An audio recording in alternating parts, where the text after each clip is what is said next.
The letter trembled in Margaret Wilson's hands as the stagecoach rattled over another rut in the road. She'd read it so many times during the 3-week journey from Philadelphia that the creases had worn thin. Yet she found herself unfolding it once again, seeking comfort in the words of the man who would soon be her husband. Fort Worth, Texas, 1879. The town emerged from the dusty landscape like a mirage, wooden buildings standing defiant against the vast Texas sky. Margaret pressed her face to the window, heart pounding against her ribs. This would be her home now, so different from the crowded streets of Philadelphia, where she'd spent 22 years of her life. "Fort Worth, folks," the driver called out. "End of the line." Margaret gathered her meager possessions, one trunk containing everything she owned in the world. Her fingers instinctively went to the locket around her neck, the only keepsake of her mother. After the fever took both her parents last winter, the family home had been sold to pay debts, leaving Margaret with nowhere to go and no one to turn to. That's when she'd seen the advertisement in the newspaper. "Hardworking rancher seeks gentle, practical wife. Travel expenses paid. Reply to Vincent Garrett, Fort Worth, Texas." His letters had been straightforward but kind.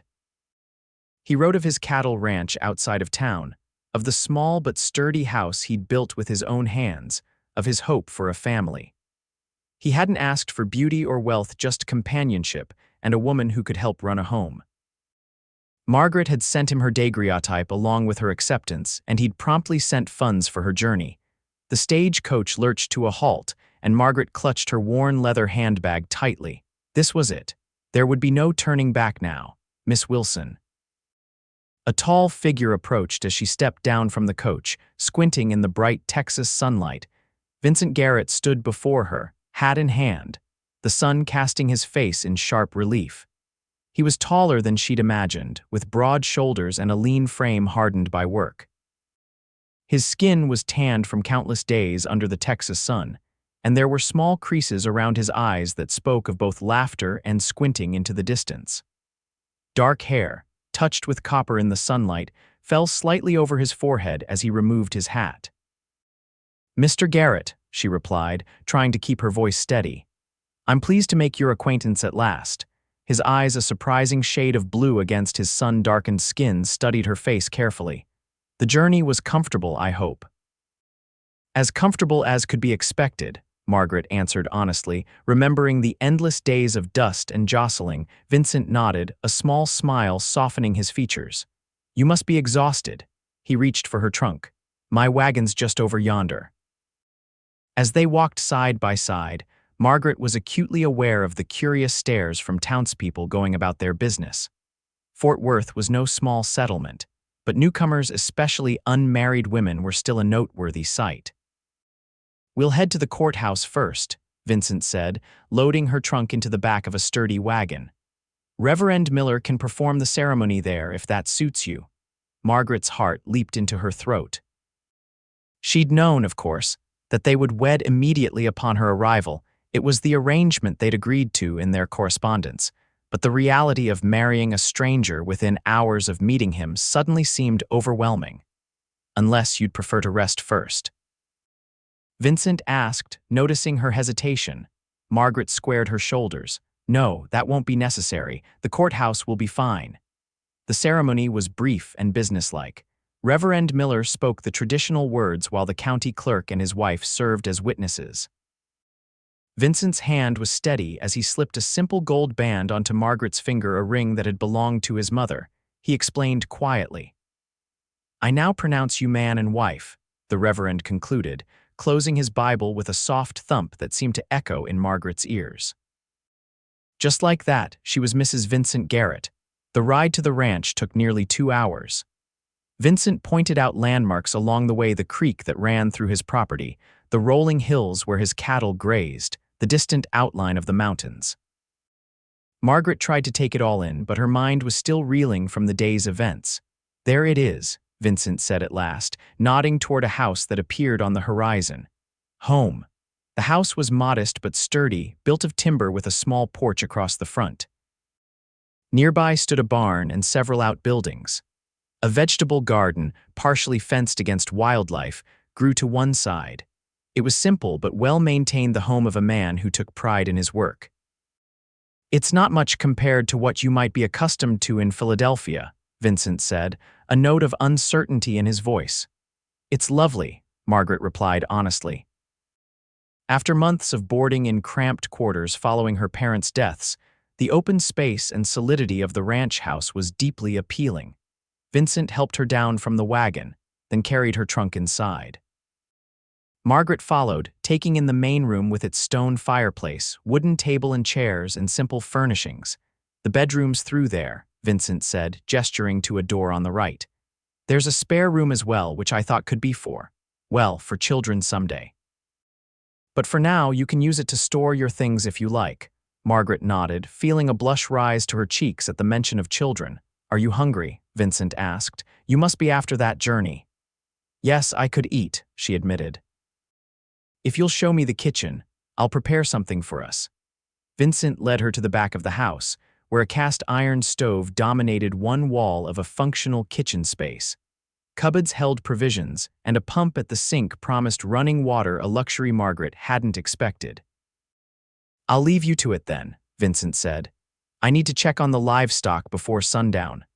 Alone in the kitchen, Margaret set her shoulders determinedly. This was her domain now, and she would make a good first impression as a wife by preparing a hearty meal for her new husband. The problem became apparent almost immediately. Margaret had grown up in a household with servants. While she had occasionally watched the cook work, she had never actually prepared a meal herself. The boarding house where she'd stayed after her parents' deaths had provided meals as part of her arrangement. She stared at the stove, trying to recall how the cook had lit it. After several fumbling attempts, she managed to get a fire going, though it seemed to smoke more than she thought it should. Next, she searched the cupboards for something to prepare. There were sacks of flour, sugar, coffee beans, dried beans, and jars of preserved vegetables and fruits. A small pantry held salt pork, bacon, and dried beef.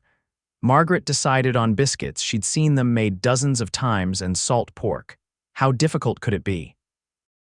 An hour later, smoke filled the kitchen as Margaret frantically tried to salvage the blackened discs that bore little resemblance to biscuits. The salt pork had fared no better, charred on the outside while somehow remaining nearly raw within. The back door opened and Vincent stepped inside, immediately coughing as the smoke hit him. "Margaret, are you all right?" He rushed to the stove, quickly removing the cast iron skillet from the heat and opening windows to clear the air. Tears of frustration and embarrassment stung Margaret's eyes. "I'm sorry," she whispered, staring at the ruined meal. I don't know how to cook." Vincent turned to look at her, surprise evident on his face. "You don't know how to cook?" Margaret shook her head miserably. "We had a cook in Philadelphia. And then at the boarding house, meals were provided. I should have told you in my letters, but I was afraid you wouldn't want me if you knew." Vincent was silent for a long moment, and Margaret braced herself for anger or disappointment. This was, after all, one of the primary duties of a rancher's wife. Instead, Vincent's expression softened. He reached out and gently wiped a smudge of flour from her cheek. "Well then," he said, his voice kind, "I'll teach you, and we'll learn together. I'm no expert myself, but I've managed not to starve these past years." Relief flooded through Margaret. "You're not angry," Vincent shook his head. "Disappointed in the meal, perhaps," he said with a wry smile, "but not in you. Everyone has to learn sometime." He rolled up his sleeves and moved to the stove. "First lesson, the fire's too hot for biscuits. Let's start again." Over a simple meal of beans, bacon, and cornbread, all prepared under Vincent's guidance, they began to truly talk for the first time. Vincent spoke of growing up in Tennessee, of coming west after the war with dreams of building something of his own. "My father had a small farm," he explained. "Not much, but enough to feed us. When the war came, I was just 17, old enough to fight but young enough to believe in glory." A shadow passed over his face. "Found out quick enough there's no glory in watching friends die. You fought for the Union?" Margaret asked quietly. Vincent nodded. "My family didn't own slaves, never could afford to, even if we'd wanted to, and something about it never sat right with me anyway." He took a sip of coffee. "After Appomattox, I couldn't go back to Tennessee, too many ghosts, so I headed west, worked as a cowhand until I saved enough to buy this land. How long have you been here? Margaret asked. 6 years now. Started with just a few head of cattle and this plot of land. Built the house myself. Pride colored his voice. It's not much compared to some of the big spreads, but it's mine, every board and nail of it. Margaret found herself warming to this straightforward man. And what made you decide to advertise for a wife? Vincent's gaze met hers directly. A man gets lonely out here, and a ranch needs a woman's touch to make it truly a home. I'm 30 now, figured it was time to start thinking about a family. The frankness of his answer sent heat to Margaret's cheeks. I should be honest with you, she said. I'm not just lacking in cooking skills. I don't know much about ranch life at all. May I ask what you do know? Vincent's tone held curiosity rather than criticism. Margaret thought for a moment. I can read and write well. I'm good with figures. I kept my father's household accounts after my mother died. I can play the piano, though I don't see one here. She smiled faintly. I can sew reasonably well, and I learn quickly. Vincent nodded. Those are useful skills. The accounts especially, I've been keeping mine in a ledger, but I've no head for numbers. And what about you? Margaret asked. What should I know about my husband? The word felt strange on her tongue. Husband. This man who had been a stranger that morning was now bound to her by law and promise. Vincent considered the question. I work hard. I'm up before dawn most days and don't rest until the job's done. I'm fair with my hands but expect the same in return. I don't drink much and I don't gamble. He paused. I can be stubborn and I'm not one for many words, but I keep my promises, Margaret. The simple declaration carried weight, and Margaret felt something shift between them, not yet affection, perhaps, but the foundation of trust. I should warn you, Vincent added. Ranch life isn't easy. The work is hard, the days are long, and nature isn't always kind. There will be droughts and storms, good years and lean ones. I understand, Margaret said, though in truth she could only imagine the challenges ahead. After supper, Vincent showed her to the bedroom. I'll sleep in the barn tonight, he said, his voice gruff. Give you time to settle in. Surprise and relief mingled in Margaret's response. That's very considerate, but surely that's not necessary. This is your home. It's our home now, Vincent corrected her, but we're still strangers in many ways. There's no rush, Margaret. Marriage is more than a piece of paper from the courthouse. With that, he bid her good night, leaving Margaret alone with her thoughts in the room that would eventually become theirs. She unpacked her trunk, hanging her few dresses in the wardrobe and placing her mother's silver-backed hairbrush on the simple dresser. The bed was neatly made with a handmade quilt in a pattern of blues and browns. She wondered if it had belonged to Vincent's mother, like the ring she now wore. That night, lying in the unfamiliar bed, listening to the strange sounds of the Texas night so different from Philadelphia's busy streets, Margaret wondered what the future held. She had married a stranger out of desperation and necessity. Would they ever find affection, perhaps even love? Or would theirs remain a marriage of convenience, a partnership based on mutual need rather than deeper feelings? With these questions still unanswered, she finally drifted into an exhausted sleep. The crowing of a rooster woke Margaret while the sky was still dark. For a disorienting moment, she couldn't remember where she was. Then reality rushed back. Texas, the ranch, her new husband. She dressed quickly in one of her plainer dresses and made her way to the kitchen. To her surprise, Vincent was already there, coffee brewing on the stove. Good morning, he said, looking up from the egg he was cracking into a cast iron pan. Didn't expect you up so early. I thought I should start as I mean to go on, Margaret replied, smoothing her hair self-consciously. What can I do to help? Coffee's almost ready. Cups are in that cupboard there.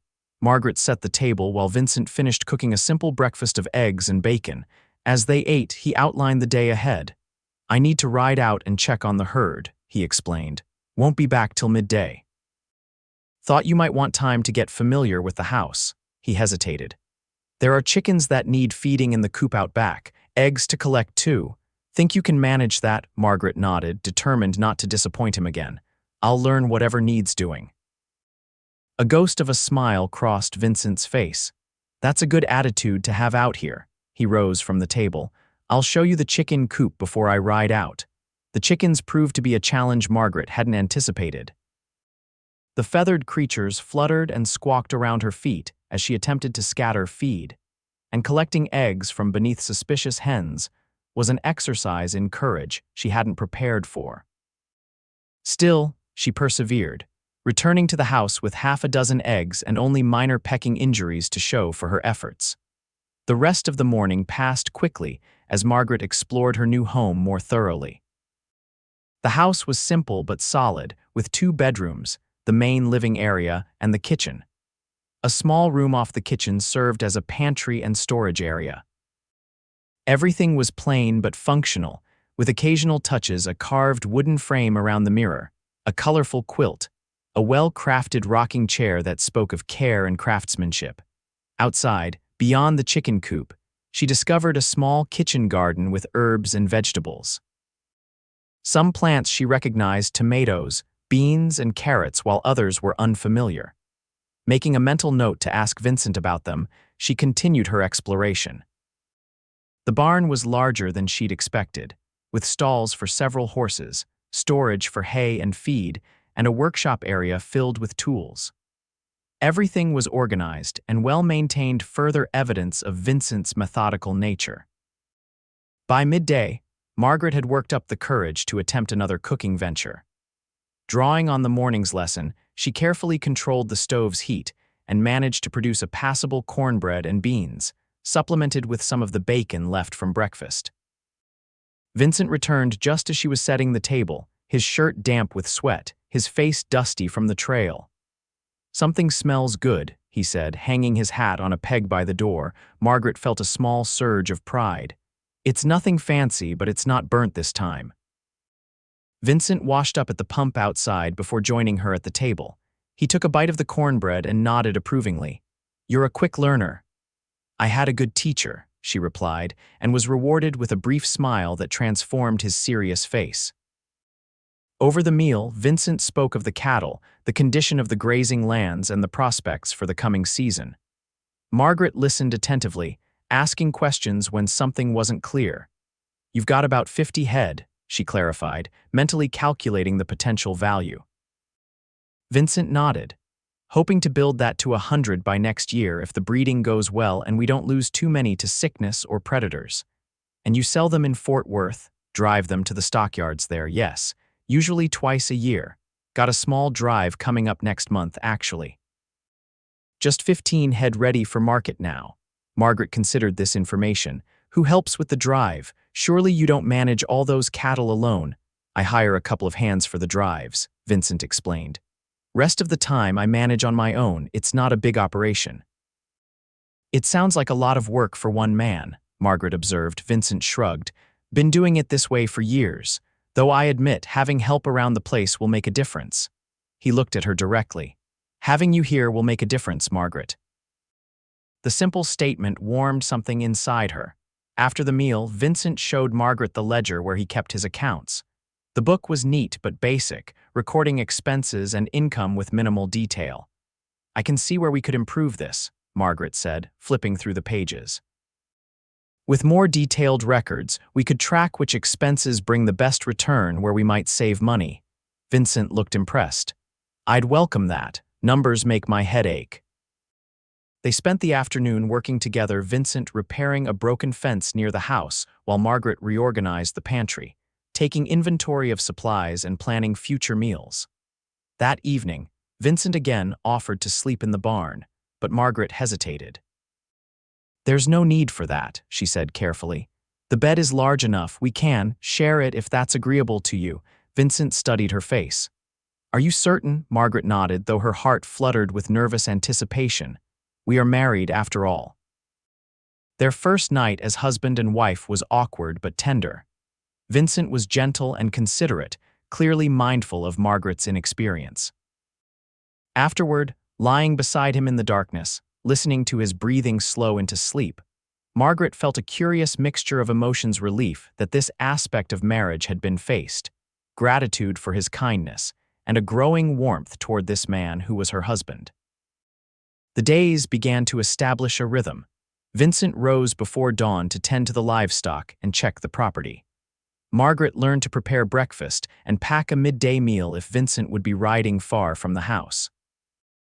She gradually took over management of the chicken coop and kitchen garden, and under Vincent's patient guidance, her cooking skills improved. "Never thought I'd say this," Vincent remarked one evening over a supper of surprisingly tender beef stew, "but I'm starting to look forward to mealtimes." Margaret laughed. "Are you saying my cooking was something to dread before? Let's just say I've eaten worse and better," Vincent replied with a rare grin. "Now it's definitely better." Their evenings settled into a comfortable pattern. After supper, Vincent would often work on small repairs or carve pieces of wood by the fire while Margaret sewed or worked on the account books. Sometimes Vincent would read aloud from one of the few books he owned, mostly practical guides to ranching and animal husbandry, but also a worn copy of Dickens and a Bible. About 2 weeks after Margaret's arrival, a thunderstorm rolled in from the west, bringing with it driving rain and spectacular displays of lightning. Margaret stood at the window, watching the dramatic scene with a mixture of awe and trepidation. "Will the cattle be all right?" she asked as Vincent came to stand beside her. "They'll bunch together and wait it out," he assured her. "Though I'll need to check for strays tomorrow. Sometimes they scatter if lightning spooks them." A particularly loud crack of thunder made Margaret jump, and Vincent's hand came to rest reassuringly on her shoulder. "Storm season," he explained. "They can be fierce out here on the plains. No buildings or trees to break them up." As if to emphasize his point, the wind howled around the corners of the house, rattling the windows. Rain lashed against the glass in sheets. "The roof won't leak, will it?" Margaret asked, glancing upward. Vincent shook his head. "I re-shingled it last summer, should hold tight." They stood there a moment longer, watching the storm's fury. Margaret was acutely aware of Vincent's hand still resting on her shoulder, of his solid presence beside her. Without conscious thought, she leaned slightly into him, and his arm moved to encircle her waist. It was the first time they had embraced outside of their marriage bed, and something about the simple gesture felt more intimate than their nighttime encounters. Margaret turned her face up to his, and in the flickering light of the oil lamp, she saw a question in his eyes. She answered by rising slightly on her toes and pressing her lips to his. The kiss was gentle at first, then deepened as Vincent's arms tightened around her. When they finally broke apart, both were breathing more quickly. "Margaret," Vincent murmured, his voice rougher than usual. She took his hand and led him toward their bedroom, the storm forgotten. Later, as rain continued to drum on the roof, they lay close together, talking in low voices. Vincent spoke of his dreams for the ranch, expanding the herd, perhaps building a larger house someday. Margaret shared memories of her childhood in Philadelphia, of her parents, of the life she'd left behind.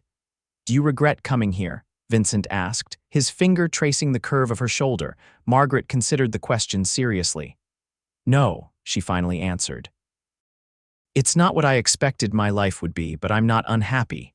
She hesitated. "Are you disappointed in your mail-order bride?" Vincent propped himself up on one elbow to look at her directly. "Margaret, you're more than I dared hope for.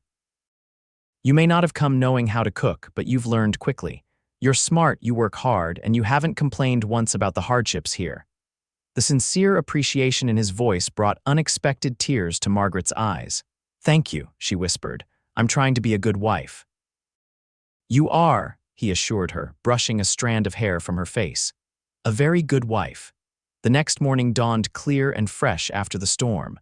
Vincent rode out early to check on the cattle, returning mid-morning with news of a calf born during the night. "Mother and calf are doing fine," he reported as he washed up for a late breakfast.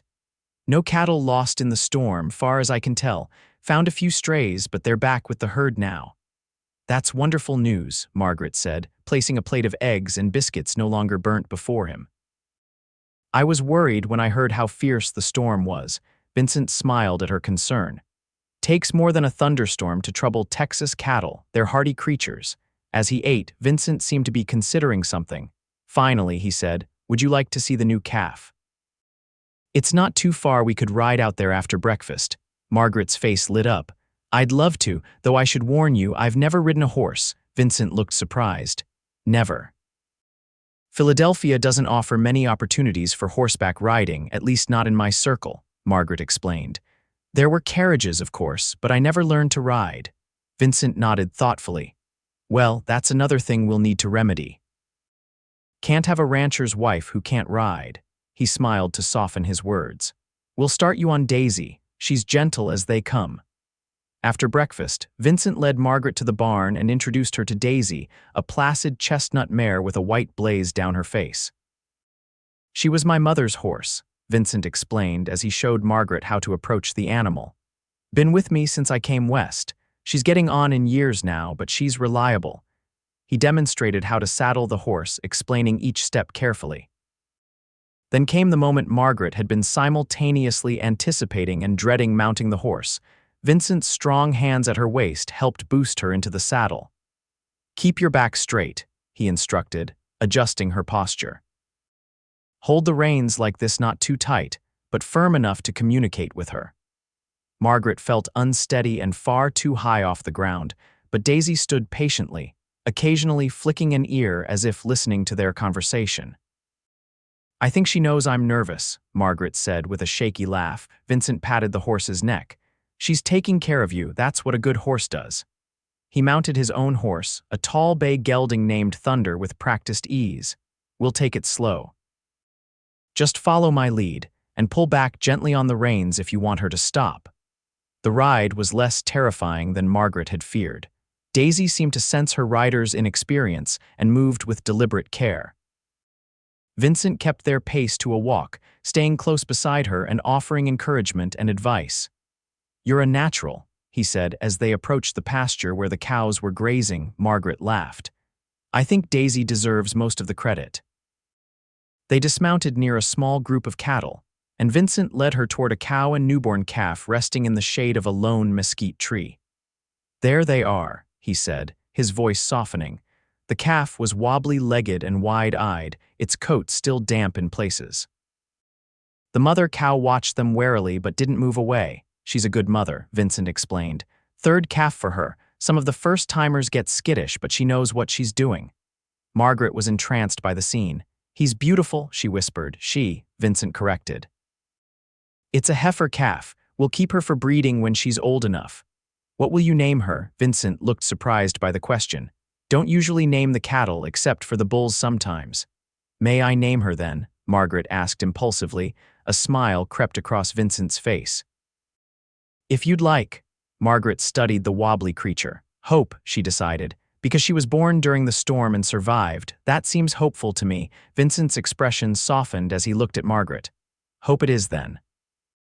On their ride back to the ranch house, Margaret felt a growing confidence both in her riding abilities and in her place here on this land. For the first time since arriving, she began to feel not like a visitor, but like someone who belonged. That evening, Vincent mentioned the upcoming cattle drive to Fort Worth. I'll be gone about a week, he explained. 3 days to drive the cattle there, a day for selling and business, and 3 days back. Margaret felt a flutter of anxiety at the thought of being alone at the ranch for so long. When will you leave? Monday next, Vincent replied. That gives us 5 more days to prepare. The us didn't escape Margaret's notice. Already, Vincent was thinking of them as a team, not as separate individuals. What needs to be done before you go? She asked. Vincent outlined the preparations, gathering the cattle to be sold, arranging for the 2 hired hands who would accompany him, preparing provisions for the journey. And I'll need to show you how to handle things here while I'm gone, he added. Basic repairs, what to do if there's trouble. What kind of trouble? Vincent's expression turned serious. Hopefully none, but there could be storms or a predator might come after the chickens. Unlikely anyone would bother you way out here, but just in case, I'll show you how to use the rifle. The next few days were busy with preparations. Vincent showed Margaret how to prime the pump if it stopped working, how to bank the stove fire at night so it would be easier to light in the morning, and where he kept tools for basic repairs. Then came the shooting lesson. Vincent took her behind the barn where he'd set up several cans on a fence post. I've never fired a gun before, Margaret admitted, eyeing the Winchester rifle nervously. It's a skill like any other, Vincent assured her. Just takes practice and respect for the weapon. He showed her how to load the rifle, how to hold it against her shoulder to absorb the recoil, how to sight along the barrel at her target. Margaret's first shot went wide, the recoil stronger than she'd expected despite Vincent's warning. "That's normal," he encouraged her. "Try again, but brace yourself more firmly." By her fifth attempt, Margaret had managed to knock one of the cans off the fence post. The achievement brought a surprised laugh of delight from her and an approving nod from Vincent. "Good. That's enough to scare off most trouble," he said. "Though I pray you won't need to use it." The evening before Vincent was to leave, they sat on the porch after supper, watching the sunset paint the sky in brilliant oranges and pinks. It was a calm, clear evening, with a gentle breeze carrying the scent of wildflowers from the prairie. "It's beautiful here," Margaret said softly. "I never imagined Texas would be so lovely." Vincent nodded, his profile gilded by the setting sun. "It gets in your blood. The space, the sky, makes a person feel both small and significant at the same time." They sat in comfortable silence for a while, until Vincent spoke again, his voice thoughtful. "I've been thinking about what you said about the accounting, about tracking which expenses bring the best return." "Yes," Margaret prompted when he paused. "I think you're right. We could do better if we were more methodical." He turned to look at her directly. "When I get back from Fort Worth, I'd like us to sit down together and make a proper plan for the ranch, where we want to be in a year, in 5 years. The implication wasn't lost on Margaret. Vincent wasn't just talking about temporary arrangements. He was including her in the long-term future of the ranch, of their life together. "I'd like that," she replied, meeting his gaze steadily. Vincent reached for her hand, his calloused palm warm against her skin. "I know this isn't the life you were raised for, Margaret, but I hope you might come to love it here, in time." The unspoken question hung between them, not just whether she could love the ranch, but whether she could love him. Margaret squeezed his hand gently. "I think I already do," she said, surprising herself with the truth of the words. Vincent's face registered surprise, then a slow, transformative smile. He leaned toward her, and their lips met in a kiss that held promise and possibility. Morning came too soon. Vincent was up before dawn, preparing for departure. Margaret had risen early to cook a hearty breakfast and pack provisions for the journey.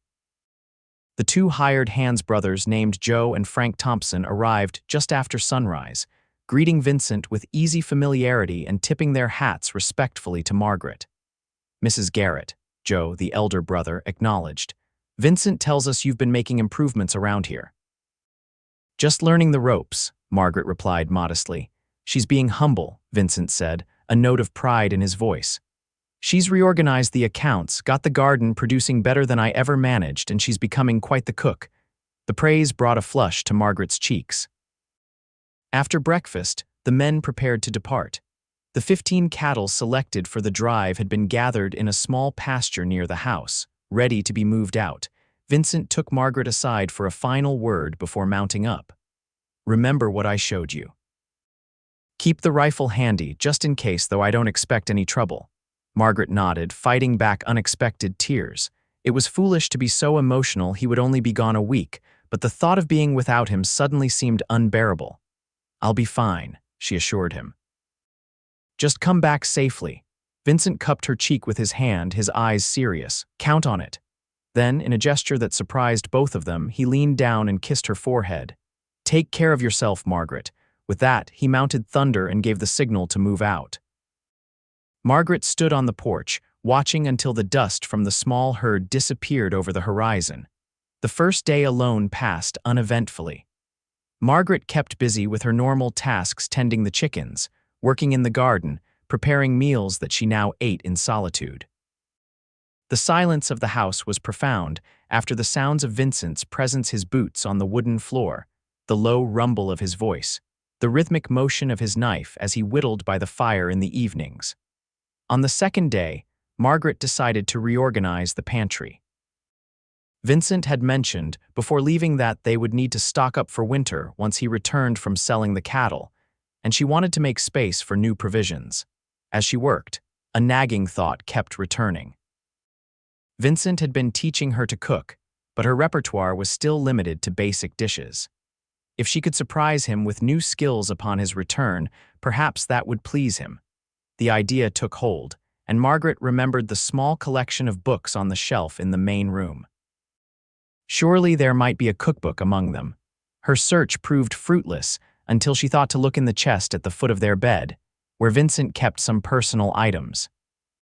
Among them, she discovered a small, worn volume titled The American Woman's Home Companion, Recipes and Household Management. The inscription inside caught her eye. To Sarah, with love on our wedding day, may your home be filled with love and good food. Thomas Garrett, 1852. This had been Vincent's mother's cookbook. Margaret handled it reverently, turning the pages with care. Many recipes had notes in the margins in a delicate handwriting, adjustments to ingredients, comments on results, little reminders about Vincent's father's preferences. It felt like a window into the life of the woman who had raised Vincent, who had taught him the cooking basics he'd passed on to Margaret. She settled at the kitchen table and began to read, making notes of recipes she wanted to try. One recipe in particular caught her attention, a beef stew with dumplings that had the notation Vincent's favorite beside it. Margaret checked the ingredients against what she had available and was pleased to find she could manage it with what was in the pantry. That afternoon, a rumble of thunder announced an approaching storm. Margaret secured the chicken coop and garden as Vincent had shown her, then hurried inside as the first heavy drops began to fall. The storm grew fierce, reminiscent of the one they'd weathered together. Lightning cracked across the sky, thunder boomed overhead, and rain lashed against the windows. Margaret kept the fire going, grateful for Vincent's thorough instructions on maintaining it during wet weather. As evening fell and the storm showed no signs of abating, Margaret felt the first stirrings of genuine fear. Being alone in the house during such weather was unnerving. Every creak of the rafters, every rattle of the windows made her jump. To distract herself, she focused on preparing the stew, carefully following Sarah Garrett's recipe. The familiar tasks of chopping, measuring, and stirring helped calm her nerves, and the savory aroma that gradually filled the kitchen was comforting. Just as she was placing the dumplings on top of the bubbling stew, a particularly loud crack of thunder directly overhead made her gasp. It was followed almost immediately by a tremendous crash from outside. Heart pounding, Margaret peered through the window but could see nothing in the darkness and driving rain. Whatever had fallen would have to wait until morning to investigate. She ate her dinner alone, the stew turning out better than she'd dared hope, though the pleasure of success was diminished without Vincent there to appreciate it. She saved a portion for the following day, thinking perhaps it would keep until his return. That night, lying alone in the bed they now shared, Margaret found sleep elusive. The storm had passed, but the emptiness beside her was a tangible presence. She reached for Vincent's pillow, drawing it close and breathing in his scent leather soap, and something indefinably him. It was poor comfort, but it was something. Morning revealed the source of the crash. She'd heard a large branch had fallen from the oak tree near the barn, narrowly missing the structure. It would need to be cleared away, but that was beyond Margaret's capabilities alone. The third and fourth days passed in a similar routine of chores and cooking experiments. Margaret tried several recipes from Sarah's cookbook, pleased with her growing confidence and competence in the kitchen. On the fifth day, Margaret decided to venture a little farther from the house than usual. Vincent had mentioned a small creek that ran through the property, where wild berries grew. If she could find them, berry preserves would be a welcome addition to their winter stores. Taking Daisy for companionship and transport, Margaret rode in the direction Vincent had indicated. The mare seemed pleased to have a purpose, picking her way carefully along the rough trail. Margaret's riding had improved with practice, and she found herself enjoying the sensation of movement and the view from horseback. The creek was where Vincent had described, a clear, shallow stream winding through a slight depression in the land. Along its banks grew the promised berry bushes, heavy with dark fruit. Margaret dismounted, allowing Daisy to drink from the creek while she gathered berries in her apron. The peaceful scene was shattered by a sudden rustling in the underbrush nearby. Margaret froze, her heart racing as she remembered Vincent's warnings about predators. Slowly, she turned toward the sound, expecting to see a coyote or perhaps a bobcat. Instead, a young boy emerged from the bushes, looking as startled to see her as she was to see him. He was perhaps 12 or 13, thin and sunburned, with tattered clothing and wary eyes. "Hello," Margaret said cautiously. "Who are you?" The boy didn't answer immediately, his gaze darting between her and Daisy as if calculating whether to flee. "I'm Margaret Garrett," she continued, keeping her voice gentle. "This is my husband's ranch." "Garrett," the boy finally spoke. "Vincent Garrett," Margaret nodded. "Do you know him?" The boy relaxed slightly. "Everyone knows Mr. Garrett. He's fair." His eyes narrowed suspiciously. "Didn't know he had a wife." "It's recent," Margaret explained. "Are you lost? Where are your parents?" The boy's face closed off again. "Ain't got none. Pa died last winter. Ma couldn't manage." Margaret's heart ached at the matter-of-fact way he delivered this devastating information. "I'm sorry to hear that. What's your name?" Tommy Miller." "Well, Tommy Miller, I'm picking berries for preserves. Would you like to help?" "I've got bread and cheese in my saddlebag that we could share." The offer of food seemed to decide him. Tommy nodded and moved cautiously closer. As they picked berries and shared the simple meal, Margaret learned more about the boy's situation. His father had been a small-time rancher whose property bordered Vincent's land. After his death, Tommy's mother had tried to keep the place going but had eventually been forced to sell to a larger ranching operation. She had taken work as a laundress in Fort Worth, leaving Tommy with an uncle who, according to the boy, was more interested in the small payment for Tommy's care than in Tommy himself. "So I lit out," Tommy explained around a mouthful of cheese. "Been living rough for a couple weeks now. Doing all right on my own." Margaret doubted that very much, noting the boy's thin frame and the hungry way he devoured the food. "Does your mother know where you are?" Tommy shook his head. "Uncle probably told her I ran off, but she can't leave her job to come looking." "And where have you been sleeping? It's dangerous out here alone." Tommy pointed vaguely toward the creek. "Found a spot up yonder where two big rocks make a sort of cave. Been staying there." Margaret made a decision. "Tommy, I think you should come back to the ranch with me. At least for a hot meal and a proper night's sleep." The boy looked suspicious again. "What about Mr. Garrett?" "He's away on a cattle drive to Fort Worth," Margaret explained. "He'll be back in 2 days. I'm sure he'd want to help sort this out." Tommy considered this, then nodded slowly. "All right, but just for food and sleep. I ain't staying permanent. I can look after myself." "Of course," Margaret agreed, hiding a smile at his fierce independence. "Now help me gather the rest of these berries and we'll head back."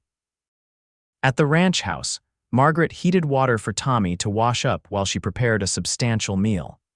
The boy ate as if he hadn't seen proper food in weeks, which Margaret suspected might be the case. After dinner, she made up a bed for him in the spare room, the one Vincent had mentioned might someday be for children. Tommy fell asleep almost immediately, exhaustion overcoming his wariness. Margaret sat by the fire that evening, considering what to do. She couldn't in good conscience send the boy back to his makeshift camp, but neither could she make permanent decisions without consulting Vincent. For now, she would offer Tommy shelter and food, and together they would figure out a longer-term solution when Vincent returned. The next morning, Tommy proved to be a willing helper around the ranch.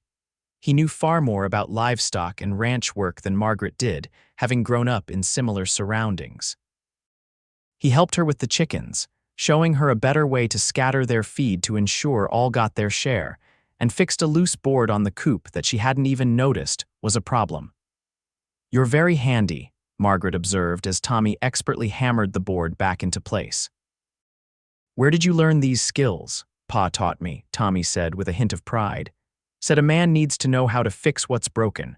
Margaret nodded, thinking of Vincent's similar self-sufficiency. "Your father sounds like a wise man." Tommy's face clouded briefly. He was. Worked himself to death trying to make that ranch profitable. Then, changing the subject abruptly, "What else needs fixing around here?"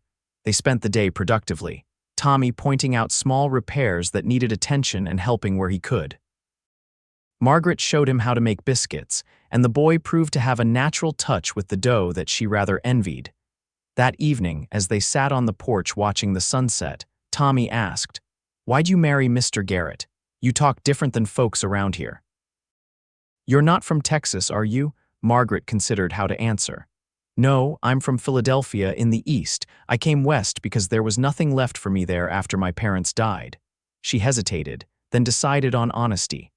I answered an advertisement Mr. Garrett placed for a wife. Tommy looked shocked. You married him without even knowing him. Yes, Margaret admitted. It was a risk for both of us, but sometimes the best things in life require taking a chance. She smiled at the memory of those first awkward days. I couldn't even cook when I arrived. Mr. Garrett has been teaching me. Tommy digested this information. And you're happy? You don't regret it? The question made Margaret pause. Was she happy? She thought of Vincent's patient teaching, his quiet strength, the growing warmth between them. Yes, she said simply. I am happy here. The boy nodded solemnly. That's good. Mr. Garrett deserves to be happy. He helped my pa once when our well ran dry, brought water for our stock until pa could dig the well deeper. This glimpse of Vincent's character through another's eyes warmed Margaret's heart. It confirmed what she had come to believe about her husband, that he was a good man, fair and generous. The following day was the day Vincent was expected to return. Margaret and Tommy cleaned the house thoroughly and prepared a special dinner, a roast chicken with vegetables from the garden and biscuits that Tommy helped shape. For dessert, they made a berry cobbler using some of the fruit they had gathered. As the afternoon waned with no sign of Vincent, Margaret tried not to worry. Many things could delay a cattle drive: weather, difficult terrain, problems at the stockyards. Still, she found herself going to the porch frequently, scanning the horizon for any sign of approaching riders. Tommy noticed her anxiety. He'll be back, the boy assured her. Mr. Garrett always keeps his word. Margaret smiled gratefully at the boy's confidence. You're right. Let's set the table anyway. We can keep the food warm. They had just finished setting the table when the distant sound of hoofbeats reached them. Margaret rushed to the porch, her heart lifting at the sight of 3 riders approaching. Vincent was in the lead, his tall figure unmistakable even at a distance. He rode with the easy confidence of a man accustomed to long hours in the saddle. As they drew closer, Margaret could see the weariness in his posture, the dust that covered him from hat to boots, but also the lightening of his expression when he caught sight of her on the porch. He dismounted with fluid grace despite his obvious fatigue, handing Thunder's reins to Joe Thompson with a word of thanks. Then he turned to Margaret, his face breaking into a genuine smile that reached his eyes. Margaret, he said, her name a greeting and a homecoming all at once. She moved toward him without conscious thought, and he caught her in an embrace that lifted her feet from the ground. The public display of affection was unprecedented, but neither seemed to care that the Thompson brothers were watching with knowing grins. Welcome home, Margaret said when he set her down, her cheeks flushed. It was only then that Vincent noticed Tommy standing uncertainly in the doorway. His eyebrows rose in question. This is Tommy Miller, Margaret explained quickly. John Miller's boy. He's been staying with me since yesterday. Recognition dawned on Vincent's face. Miller's son, I heard about your father. I'm sorry for your loss, son. Tommy straightened his shoulders. Thank you, sir. Why don't you both come inside? Margaret suggested. Dinner's ready, and I'm sure the Thompson brothers could use a meal before they head home. Vincent nodded agreement. That would be welcome. It's been a long ride. Over dinner, which the Thompson brothers joined gratefully, Vincent recounted the journey to Fort Worth and the successful sale of the cattle. Got a good price, too, he told Margaret. Better than I expected. The railroad's pushing cattle prices up, more demand back east for beef. After the Thompson brothers departed for their own home a few miles away, Vincent, Margaret, and Tommy sat at the table lingering over coffee, milk for Tommy. Vincent listened intently as Margaret explained how she had found the boy and what she had learned of his circumstances. So you see, she concluded, I couldn't send him back to that camp by the creek, but I told him we would need to figure out a proper solution once you returned. Vincent studied Tommy thoughtfully. Your mother's in Fort Worth working as a laundress, Tommy nodded, at the Grand Hotel. And your uncle, Tommy's expression darkened. He drinks most of what Ma sends for my keep. Don't want to go back there. Vincent exchanged a glance with Margaret. You won't have to, son. We'll figure something out. He stifled a yawn. but perhaps we should continue this discussion in the morning. It's been a long day. Margaret showed Tommy to the spare room again, then joined Vincent in their bedroom. He had already removed his boots and shirt and was sitting on the edge of the bed, fatigue evident in every line of his body. "I'm sorry about Tommy," Margaret said softly. "I know I should have consulted you before bringing him here," but Vincent cut her off with a gentle gesture. "You did the right thing, Margaret. The boy needed help and you gave it. That's what neighbors do out here." Relief washed over her. "You're not angry. How could I be?" Vincent reached for her hand, drawing her down to sit beside him. "You have a good heart. It's one of the things I'm coming to love about you." The casual mention of love sent a flutter through Margaret's chest. "I missed you," she admitted. Vincent's thumb traced circles on the back of her hand. "I missed you too, more than I expected to." He looked around the room, noting the small changes she had made in his absence: a vase of wildflowers on the dresser, a colorful quilt folded at the foot of the bed. "The place feels different with you here. Better. I found your mother's cookbook," Margaret told him. "I hope you don't mind, I've been practicing." A smile touched Vincent's lips. "I noticed that chicken tonight was exactly how she used to make it." "There was a note that the beef stew with dumplings was your favorite," Margaret continued. "I made it while you were gone. I could make it again tomorrow if you'd like." Something in Vincent's expression softened at the mention of his mother's stew. "I'd like that very much." He squeezed her hand. "Thank you, Margaret, for making this place a home again." The words were simple but profound, acknowledging the transformation that had begun to take place not just in the physical space of the ranch house, but in their relationship. Margaret leaned forward and kissed him softly. "Welcome home, Vincent." The next morning, after breakfast, Vincent and Margaret discussed what to do about Tommy. The boy listened solemnly as they considered options. "We could write to your mother," Vincent suggested. "Let her know you're safe and staying with us for now. Perhaps she could come for a visit when she has time off, and we could discuss more permanent arrangements." Tommy looked doubtful. "Ma can't hardly get a day off. That's why she had to send me to Uncle's in the first place." Vincent considered this. "Well then, maybe we need to visit her. Fort Worth's not so far." Margaret had been quiet, thinking. Now she spoke up. "Tommy, would you like to stay here, not just temporarily, but to live with us?" The boy's eyes widened. "Here, with you and Mr. Garrett." "If your mother agrees, of course," Margaret added quickly. "But yes, here, Vincent could teach you ranching, and I could continue your schooling. You do know your letters and figures, don't you?" Tommy nodded. "Ma taught me reading and basic ciphering. Pa showed me ranching." Vincent looked at Margaret, surprised by the suggestion but not displeased. "It's not a bad idea. The ranch could use another pair of hands, especially as we expand." He turned to Tommy. "You'd have to work hard, mind. This isn't charity, it would be an exchange, your labor for our care and teaching." Tommy sat up straighter. "I'm not afraid of hard work, sir." "I know you're not," Vincent said with approval. "I saw how you fixed that chicken coop. Good, neat work."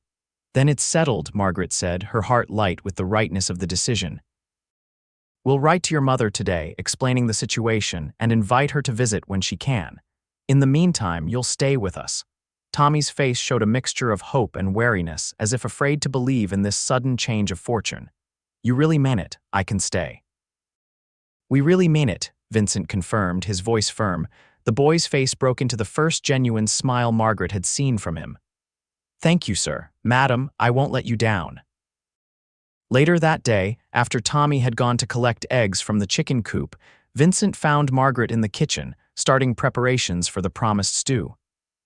"That was a big decision this morning," he said, leaning against the door frame. "Taking in a boy we barely know." Margaret looked up from chopping carrots. "I know. It was impulsive of me to suggest it without discussing it with you first, but he reminds me of myself in a way suddenly without a secure home, uncertain of the future." Vincent moved to stand beside her, his presence warm and solid. "You have a secure home now, Margaret, with me." She set down her knife and turned to face him. "Yes, I do, and I thought perhaps we could offer the same to Tommy." Vincent nodded thoughtfully. "It's a good thing you're proposing. The boy needs stability and we could use the help." He paused, a hint of humor in his eyes. "Though I never imagined we'd be adding to our family quite so soon or quite this way." Family, the word resonated in Margaret's heart. Is that what we are now? A family? Vincent's expression grew serious. I'd like us to be. You, me, and now Tommy, if his mother agrees. He took her hand, his grip gentle but firm. Margaret, I know our beginning was unusual. I know you came here out of necessity as much as choice, but these past weeks, I've come to care for you deeply. Margaret felt a surge of emotion at his words. I care for you too, Vincent, more than I ever expected to. I'm not a man who finds words easily, Vincent continued, his voice roughening slightly. But I need you to know that I'm grateful every day that you answered my advertisement, that you took a chance on a stranger and a hard life. It hasn't been as hard as I feared, Margaret admitted, and you haven't been a stranger for quite some time now. Vincent's smile was tender as he brushed a strand of hair from her face. No, I suppose not. Margaret leaned into his touch. I never thought I could feel at home so quickly in a place so different from everything I've known. But it's not the place that matters, is it? It's the people. The people, Vincent agreed softly, drawing her closer. The family we're making. His kiss was gentle at first, then deepened as Margaret's arms went around his neck. They stood together in the kitchen, the beginnings of dinner forgotten as they embraced, finding in each other the home they had both been seeking. I love you, Margaret, Vincent murmured against her lips. I think I have since that first day when you burned the biscuits and looked so determined not to cry about it. A laugh bubbled up from Margaret's throat. Not my finest moment. On the contrary, Vincent said, his eyes warm with affection. That's when I knew you had the courage this life requires. The willingness to try again after failure. Margaret thought of their journey so far from strangers bound by a practical arrangement to partners sharing a life, and now, it seemed, a love that had grown naturally between them, nurtured by daily acts of kindness, respect, and shared purpose. I love you too, Vincent, she whispered, the words feeling right and true. Thank you for teaching me, for your patience, for believing I could learn. We're still learning, Vincent reminded her, gesturing to the half-prepared ingredients for the stew. Together. As if to punctuate his words, the back door opened and Tommy entered, a basket of eggs in his hands and a tentative smile on his face. Got all the eggs, Mrs. Garrett. What else needs doing? Margaret and Vincent exchanged a glance full of shared understanding before Margaret turned to the boy with a warm smile. Well, Tommy, we're making stew for dinner. Would you like to learn how? Mr. Garrett has been teaching me and now we can teach you too. The boy's face lit up. Yes, I'd like that. As the three of them worked together in the kitchen, Vincent showing Tommy how to cut the beef into even pieces, while Margaret prepared the vegetables, Margaret felt a sense of rightness, of completion. This was not the life she had imagined for herself, but it was a good life, a meaningful one filled with honest work and genuine affection. Later that evening, after Tommy had gone to bed, Vincent and Margaret sat together on the porch, watching as stars appeared one by one in the vast Texas sky. Vincent's arm was around her shoulders, and Margaret leaned into his strength, content in the simple pleasure of being close to him. I was thinking, Vincent said after a comfortable silence, that we might want to add on to the house before winter.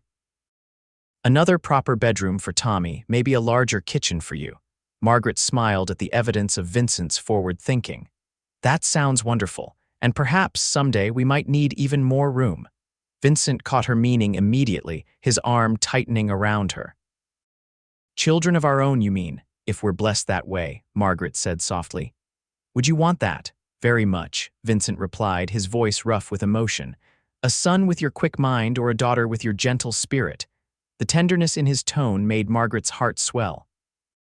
We're really doing this, aren't we? Building a life together. We are, Vincent agreed. One day at a time. He pressed a kiss to her temple.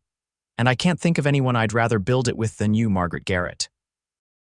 Under the vast canopy of stars, with the promise of tomorrow stretching before them like the endless Texas horizon, Margaret knew with certainty that she had found her place in the world, not in the bustling streets of Philadelphia, but here on this ranch, with this man who had started as a stranger and become the center of her world. The mail-order bride who couldn't cook had found not just a patient teacher, but a partner, a love, and a home where they would continue to learn and grow together for all the days to come.